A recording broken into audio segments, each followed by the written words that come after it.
Everyday life. ഈ ഒരു ചാപ്റ്ററിൽ നമ്മൾ ഈ ഒരു പേര് പോലെ തന്നെ ഹീറ്റുമായിട്ട് റിലേറ്റ് ചെയ്തിട്ടുള്ള കുറച്ച് കാര്യങ്ങളാണ് പഠിക്കാനുള്ളത്. ഇതിൽ ഇമ്പോർട്ടൻ്റ് ആയിട്ടുള്ള 3 ടേംസ് ഉണ്ട്. കണ്ടക്ഷൻ എന്താണ്, കൺവെൻഷൻ എന്താണ്, റേഡിയേഷൻ എന്താണ്. ഇത് അങ്ങോട്ടും ഇങ്ങോട്ടും പേര് കേൾക്കുമ്പോൾ ഈ കൺഫ്യൂഷൻ വരും. പക്ഷേ സിമ്പിളാണ് കാര്യം. നമുക്ക് നേരെ ചാപ്റ്ററിലോട്ട് പോകാം. അപ്പോൾ ഇവിടെ ഈ ഒരു ചാപ്റ്ററിൻ്റെ തുടക്കത്തിൽ തന്നെ നല്ലൊരു ചിത്രം നിങ്ങൾക്ക് കാണാൻ, കുട്ടികൾ പട്ടം വെച്ച് കളിക്കുന്നുണ്ട്. പിന്നെ അവിടെ കുറച്ച് വീടുകളുണ്ട്, പിന്നെ വിൻഡ് മിൽസ് ഉണ്ട്, അങ്ങനെ കുറച്ച് കാര്യങ്ങൾ നമുക്ക് കാണാൻ പറ്റുന്നതാണ്.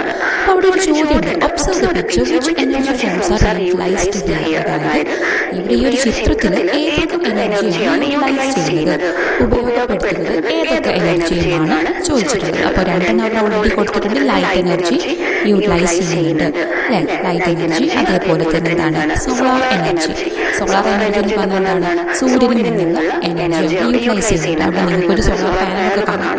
അപ്പോൾ അത് യൂസ് ചെയ്തിട്ട് അവർ വീട്ടിൽ പിന്നെ എന്താണ് ഇലക്ട്രിസിറ്റി ഒക്കെ അതിലൂടെ യൂസ് ചെയ്യുന്നുണ്ടാവും. ഇനി നമുക്ക് പറയാൻ എന്താണ് വിൻഡ് എനർജി. ആ കുട്ടികൾ പട്ടം പറക്കുന്നത്. അപ്പോൾ വിൻഡ് എനർജി ഒക്കെ ഉള്ളത് കൊണ്ടാണ് പട്ടം അവിടെ പറക്കുന്നത്.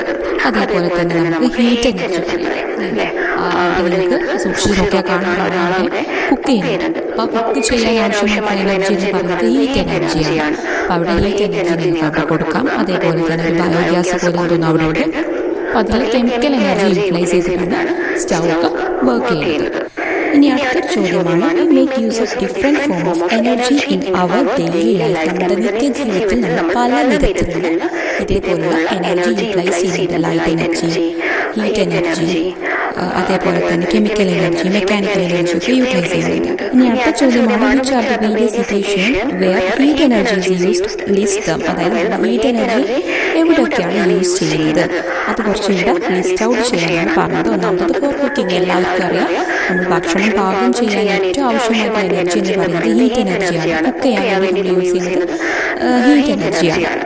നമുക്ക് എന്താ പറയാം, അതേപോലെ തന്നെ അയൺ ക്ലോത്ത് ഇസ്തിരി ഇടാൻ വേണ്ടിയിട്ട് ഹീറ്റ് എനർജിയാണ്. വസ്ത്രത്തെ നല്ല രീതിയിൽ നിൽക്കാൻ എന്താണ് നമ്മൾ ഹീറ്റ് എനർജിയാണ് ഉപയോഗിക്കുന്നത്. അതേപോലെ തന്നെ ഫോട്ടോസിന്തസിസിന് ഹീറ്റ് എനർജിയാണ് ആവശ്യമായിട്ടുള്ളത്.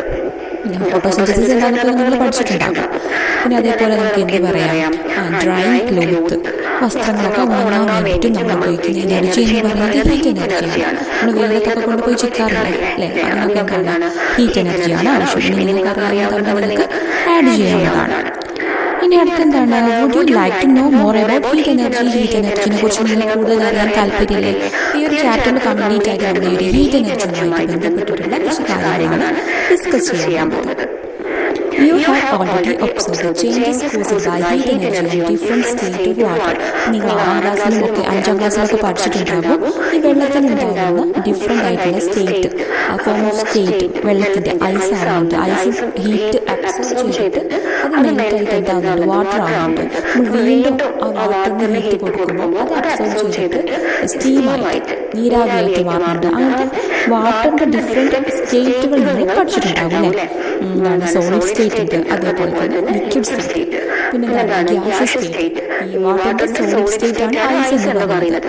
അതേപോലെ വാട്ടറിൻ്റെ ലിക്വിഡ് സ്റ്റേറ്റ് ആണ് വാട്ടർ. പിന്നെയോ വാട്ടറിൻ്റെ ഗ്യാസ് സ്റ്റേറ്റ് ഏതാണ്, സ്റ്റീമാണ്, നീരാവിയാണ്. ഇതൊക്കെ നിങ്ങൾ ഓൾറെഡി പഠിച്ചിട്ടുണ്ടാകും.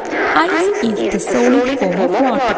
ഐസ് എന്ന് പറയുന്നത് എന്താണ്, വെള്ളത്തിൻ്റെ സോളിഡ് ഫോമാണ്, ഖരാവസ്ഥയാണ് ഐസ് എന്ന് പറയുന്നത്. What happens when ice is exposed to air? നമ്മൾ പിന്നെ വെറുതെ ഇങ്ങനെ ഐസ് വെക്കുകയാണെങ്കിൽ, നമ്മൾ ഫ്രിഡ്ജിൽ നിന്ന് എടുത്തിട്ട് പുറമെ കുറച്ച് നേരം ഐസ് വെക്കുകയാണെങ്കിൽ എന്താ സംഭവിക്കുന്നത്, ഐസിന് അത് മെൽറ്റ് ആവാൻ തുടങ്ങും, ഉരുകാൻ തുടങ്ങും. അവിടെ ഇത് മെൽറ്റ്, ഇറ്റ് ഗെറ്റ് മെൽറ്റ്. ഈ what happen when water is boiling. ഇനി വെള്ളം എടുത്തിട്ട് നമ്മൾ ചൂടാക്കാം, നന്നായിട്ട് ഹീറ്റ് കൊടുത്താൽ അതിനെന്താണ് സംഭവിക്കുന്നത്, ഈ വെള്ളം നീരാവിയായിട്ട് മാറാൻ തുടങ്ങും, സ്റ്റീമായിട്ട് ചേഞ്ച് ചെയ്യാം. Steam is the gases form of water. ഇനി സ്റ്റീം എന്ന് പറയുന്നത് എന്താണ്, സ്റ്റീം എന്ന് പറഞ്ഞാൽ നീരാവി. ഈ സ്റ്റീം എന്താണ്, വെള്ളത്തിൻ്റെ ഗ്യാസസ് ഫോമാണ്. അത് മറന്നു പോകരുത്, നിങ്ങൾ 6ാം ക്ലാസ്സിൽ പോകുമ്പോൾ പഠിച്ചതായിരിക്കും. പിന്നെ സബ്സ്റ്റൻസസ് ആർ ഹീറ്റഡ് ദേ അബ്സോർബ് ഹീറ്റ് എനർജി. അതായത് സബ്സ്റ്റൻസസ്, ഓരോ പദാർത്ഥങ്ങൾ ചൂടാക്കുമ്പോൾ അതിനെന്താണ് സംഭവിക്കുന്നത്, ആ പദാർത്ഥം ഹീറ്റ് എനർജി അബ്സോർബ് ചെയ്യുകയാണ് ചെയ്യുന്നത്. Okay, can heat energy change the state of matter? What do you think? Don't skip ahead here. Skip ahead here to your dream school with the Duolingo English test. Get your language score in